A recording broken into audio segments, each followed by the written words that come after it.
Can the Coros Dura really last forever on a single charge? Well, I'll get to that in a minute, but first let's back up and level set a bit and answer a simpler question. What is the Coros Dura? The Dura is a brand new cycling computer from Coros. If you're not familiar with Coros, they've made a name for themselves in the fitness watch arena focused on runners. This is their first entry into the cycling computer world. The Dura offers all the bells and whistles you'd expect from a high-end bike computer. Their take on the bike computer is the same as everyone else's, yet pretty different. Right away you can tell it's not the typical rectangular shape of other cycling computers. Above the screen is a big blank space, and that houses a solar panel, and that's a big part of that unlimited battery life promise. And then there's the dial. Love it or hate it, it's one of the more visually striking features of the Coros Dura, and one of the most polarizing.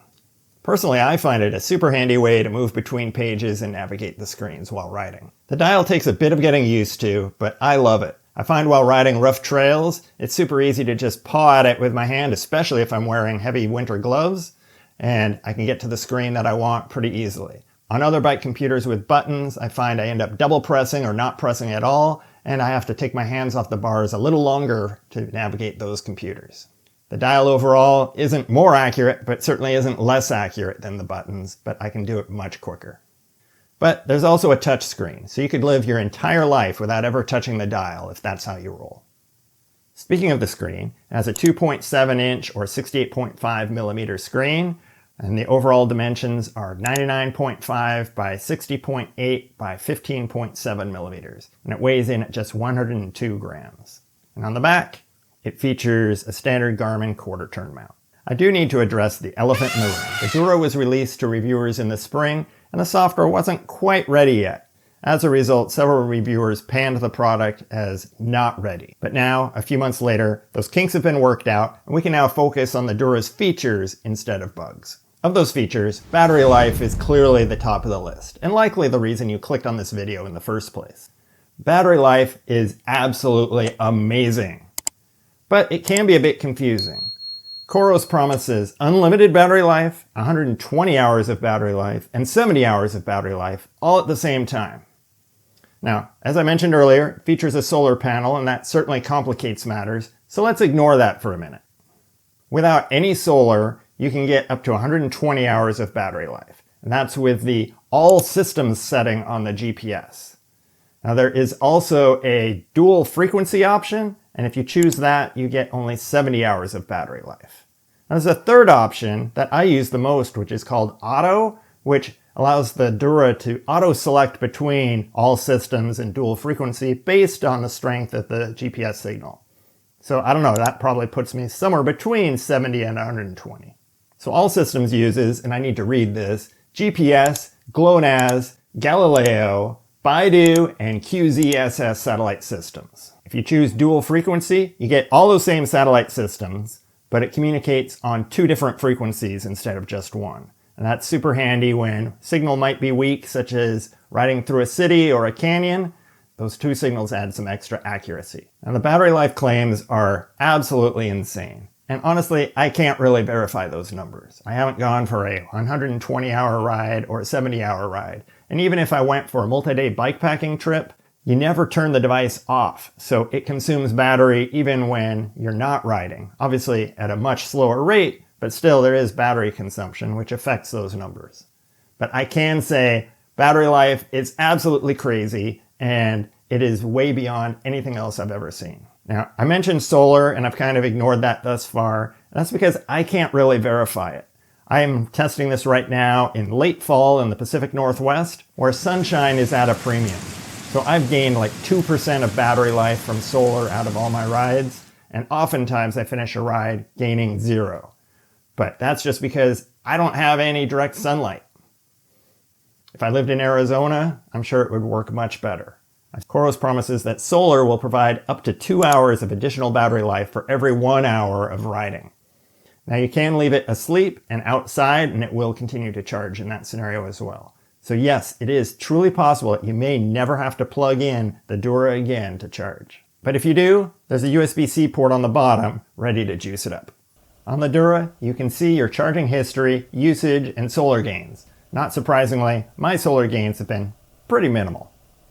I've had the Dura for roughly 3 months now, and I've only charged it once. And that was roughly 45 days ago or so, and that was just so I could start at 100% for my testing.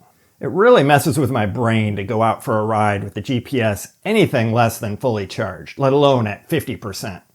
I'm so used to my old computers where I have to charge them up to 100% right before the ride and likely bring another battery just in case. The other thing that messes with my brain is that you never actually power it off. You can if you want to. There is an option deep in the menus to shut it down, but I never have. I just let it go to sleep and then instantly turn it on for my next ride. And this is one of my favorite features. It's asleep right now, and if I press this button, it instantly turns on. There's no wait, no lag. I just love that I can turn it on and immediately start riding. Now, Coros isn't sharing the secret sauce that enables them to get this incredible battery life. But really, it's not that surprising. They have a long history of long battery life in their watches. If you can get a watch with a tiny battery to last that long, why not a bike computer with lots of room for a much bigger battery? For navigation, you can import routes from Ride with GPS, Strava, or Komoot. Or you can use the Coros app to generate routes as well. Once you've imported a route on the device, you can get turn-by-turn directions. You can turn these off if you want, but I don't see why you'd want to. I absolutely love their turn-by-turn directions. While riding, when you get near a turn, a pop-up will appear with an arrow indicating which direction to turn, and then a counter for the distance, and a progress bar that counts down from 200 meters down to 0, kind of giving you a visual clue as to how far it is to that turn. If you miss a turn, this is where it gets a little more interesting. The Dura doesn't do any reroute calculations on the device itself. It relies on your phone and a cell signal. It uses Google Maps to reroute you. So if you make a wrong turn in the middle of nowhere, the Coros Dura probably won't be helpful if you don't have a cell signal. Personally, I don't rely on rerouting and I generally turn that feature off, but if you do like rerouting, be aware that you need to have a cell signal for it to work. If you don't have a cell signal, it will just show you a straight line indicating what direction you need to go to get back on route, which is still helpful, but it won't tell you turn by turn how to get there. And when you miss that turn, the Dura will beep and then pop up a message asking if you want rerouting. The default answer is yes, and it will automatically start rerouting, but if you choose no, then it'll ignore that and move on. You can also completely disable rerouting for any route you want. In addition to rerouting, the Dura can also route you back to the start.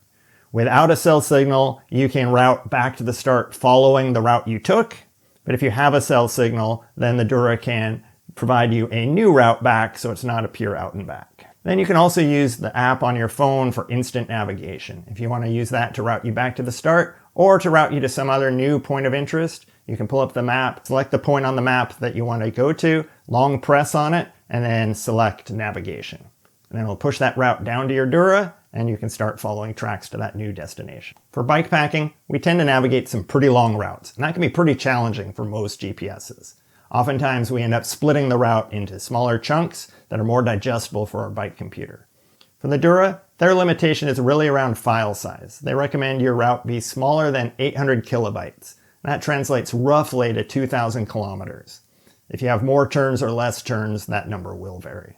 When navigating a route, the Dura has a climb feature that will show you the details of any climb with a color-coded graph showing you the grade broken down from anywhere from green for flat to downhill to dark red for very steep climbs.